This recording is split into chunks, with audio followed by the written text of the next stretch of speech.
An armored truck was reportedly robbed in the Holmesburg section of the city this afternoon. A report from 6 ABC Action News said the robbery happened outside of the Dollar General located at Frankfurt Avenue and Ashburner Street at around noon on Wednesday afternoon.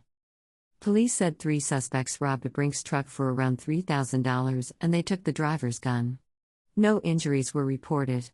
The suspects were seen fleeing the scene in a silver Honda. Police said this is the third armored truck robbery in the same area, in the past 2 weeks.